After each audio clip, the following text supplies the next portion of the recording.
Brought to you by LIC of India, हर पल आपके साथ। नमस्कार, आप देख रहे हैं बिस्तक। मैं हूं रजत देवगन। बेहद ही खास दिन था मार्केट के लिए। आज जनवरी सीरीज की वायदा एक्सपायरी कटनी थी। बाजार में एक दायरे में कामकाज हुआ, पॉजिटिव क्लोजिंग भी हुई, लेकिन उठापटक बहुत ज्यादा देखने को मिल रही है मार्केट पे। अंतर्राष्ट्रीय संकेत, अमेरिकन मार्केट्स ढीले बंद हुए थे गिरकर। वहां पर यूएस फेड की पॉलिसी आई थी, ब्याज दरों में कोई भी छेड़छाड़ नहीं की गई थी, लेकिन डोनाल्ड ट्रंप का कमेंट आया। उन्होंने कहा टेरेबल जॉब, क्योंकि वो चाहते हैं कि ब्याज दरें कम हो। US Fed chair Jerome Powell rate घटाने को अब तैयार नहीं है, इतना इजीली नहीं घटाएंगे, यह साफ तौर पर पॉलिसी ने दर्शा दिया। और डेटा डिपेंडेंट रहेगी आने वाले समय के लिए पॉलिसीज भी। महंगाई बढ़ने का खतरा है, जिस तरीके की डोनाल्ड ट्रंप इस समय अपनी नीतियां बनाते चले जा रहे हैं। लेकिन हमारे मार्केट्स पे जो फोकस एरिया है वो है इकोनॉमिक सर्वे, जो कल आने वाला है, और उसके बाद आएगा बजट 1 फरवरी को। मार्केट्स पे आज जो ओपन हुए वो थे 23,169 के लेवल पे। उसके बाद बाजार पे clear cut single directional call नहीं मिली, उतार चढ़ाव देखने को मिला, लेकिन दिन का हाई 23,322 का लगाया। फिर गिरावट के साथ ऊपरी स्तरों पे मुनाफा वसूली के साथ ही आप बंद हुए हो 23,249 के लेवल पे। अल्टीमेटली 86 अंक पॉजिटिव बंद हुए, लेकिन इंट्राडे में आप झूल गए। इसके अलावा निफ्टी बैंक 49,311 के लेवल पे बंद हुआ है 146 अंकों के गेंस के साथ, और सेंसेक्स 76,759 के लेवल पे बंद हुआ है 226 अंकों के गेंस के साथ। Nifty mid cap select index में भी आधे फीसदी के आसपास की गिरावट देखने को मिली, 11,795 की क्लोजिंग आई है। एडवांसेस निफ्टी के 35, गिरने वाले थे 15, लेकिन जो सबसे तेज चले उसमें सरकारी कंपनियों के स्टॉक्स आज ऊपर आ गए। बीईएल और पावर ग्रिड जैसे स्टॉक्स निचले स्तर से पलट गए 3% से करीब करीब 5%। इसके अलावा हीरो मोटोकॉर्प 3% ऊपर, भारतीय एयरटेल और सिप्ला जैसे स्टॉक्स में खरीदारी देखने को मिली। निफ्टी लूजर्स में आज के दिन का एक्सीडेंट है टाटा मोटर्स, नतीजे बाजार को खराब लगे, स्टॉक तोड़ दिया 7%। फिर आईटीसी होटल्स लगातार दूसरे ट्रेडिंग सत्र में नीचे चला गया, आज भी 5% का लोअर सर्किट था। Adani Enterprises, Shriram Finance, Bajaj Finserv, इन स्टॉक्स पे आज के सत्र पे दबाव देखने को मिला। एफएनओ गेनर्स में लॉरस लैब्स लगभग 8% चढ़ा है, एसआरएफ का स्टॉक 6% चढ़ा है, ग्रैन्यूल्स 5.5% ऊपर, केपीआईटी टेक, आईआरएफसी, ये कुछ ऐसे स्टॉक्स थे जो वायदा कारोबार पे धूम मचाए हुए थे। लेकिन लूजर्स में फिर से वोल्टास, नतीजों का इंपैक्ट, स्टॉक की करेक्शन हुई आज 14% की। प्रॉब्लम यही है मार्केट में, मिड कैप्स साफ हो रहे हैं और गिरावट आती है तो संभालना मुश्किल हो जाता है। क्या लगाएं स्टॉप लॉस, एक दिन में 14% नीचे चला गया। फिर कैम्स 8% नीचे, टाटा मोटर्स, एबीबी, ओएफएसएस, इन स्टॉक्स पे आज के सत्र में वायदा कारोबार पे सबसे ज्यादा नेगेटिव रुझान देखने को मिला। मिड कैप गेनर्स में पावर इंडिया, नतीजे बाजार को पसंद आए, 20% ये स्टॉक ऊपर। आर्चिन केमिकल्स 10% चढ़ा है, गैब्रियल का स्टॉक 8% ऊपर। नेटवेब और जेबीएम ऑटो जैसे स्टॉक्स में आज 7.5% के रिटर्न आए। फिर स्ट्राइड्स फार्मा, ओलेक्ट्रल जैसी जो कंपनियां थी यहां पर तेजी।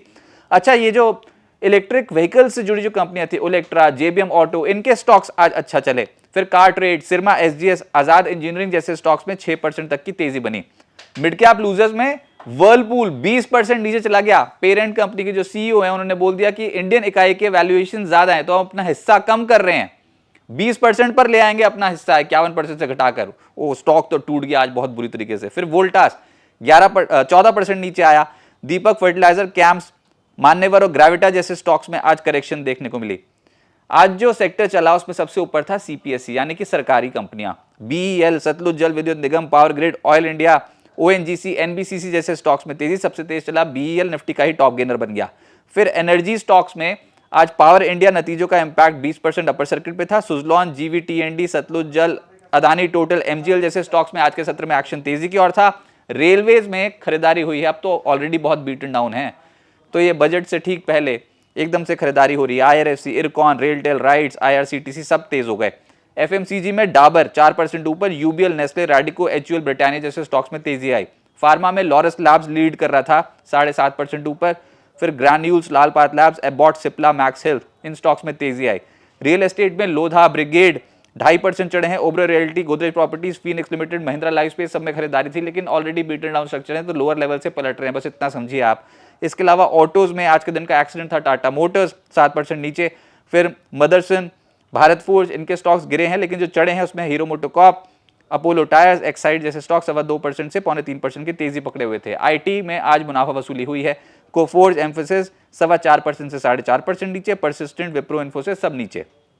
डॉक्टर अग्रवाल हेल्थकेयर का आईपीओ कल बंद हो जाएगा। अब तक 0.42 टाइम्स भरा है। प्राइस बैंड 382 से 402 रुपए प्रति शेयर का तय किया गया है। 3027.2 करोड़ रुपए का इशू साइज है। मात्र 300 करोड़ रुपए का फ्रेश इशू है, बाकी सब ओएफएस है।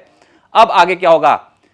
कल इकोनॉमिक सर्वे आएगा, उसके बाद 1 फरवरी को बजट आएगा। सबसे बड़ी कवरेज इन दोनों ही इवेंट्स की आप बिस्तक पे देखोगे। अभी तक बाजार के बड़े जानकारों ने, अर्थशास्त्रों ने आके आपको समझाने की कोशिश की कि क्या एक्सपेक्टेशंस रख सकते हैं बजट में, क्या आने वाला है बजट में, लेकिन अब वो घड़ी आ गई है।